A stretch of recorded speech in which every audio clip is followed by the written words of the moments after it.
So Freud argues that the modern man suffers from a kind of dislocation. The primal desires of our animal nature have not been fully tamed despite the machinations of a civilized world, and this leads to conflict. So the more we mold ourselves to the shapes of civilization, the higher the cost to our essential humanity, our passion. Passion for embracing the terrifying beauty that comes with being an animal awake in a delightfully chaotic world, and passion for finding a way back to joy after heartbreak, disease, or disaster. We are like an animal trapped in a cage of its own devising, with the key just out of reach within our own heart and soul. And given our vast knowledge, why do we resonate with anything other than the joy and uniqueness contained within each moment?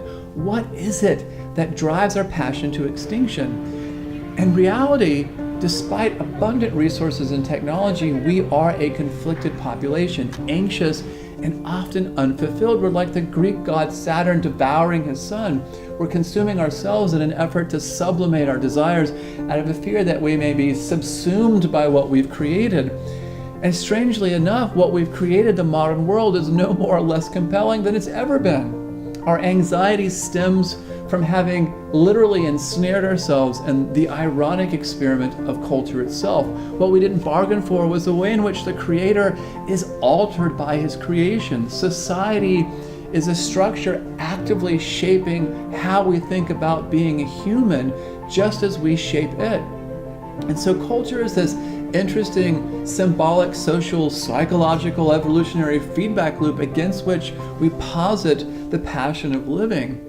And so we spend our lives literally leaning into the norms and conventions of culture while feeling like the suit we just stepped into doesn't quite fit. So on one hand, we need to be normal to fit in, to be part of the team.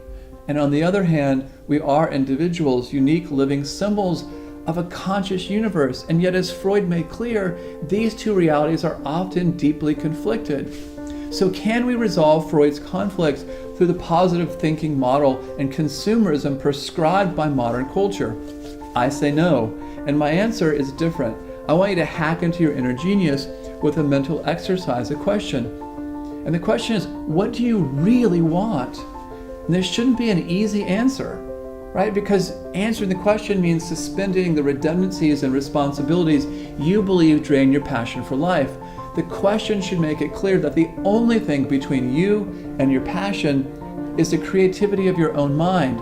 So we're shifting the focus from the literal external world to the symbolic internal world and diving into the source of our own passion. Essentially, we're hacking Freud's idea of conflict to show that it actually functions as a gateway.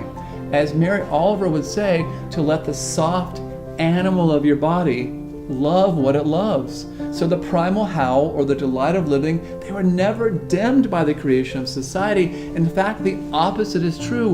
We are the self-aware components of the evolutionary feedback loop, and all it takes is us believing in the symbol of life to create the reverberations of change.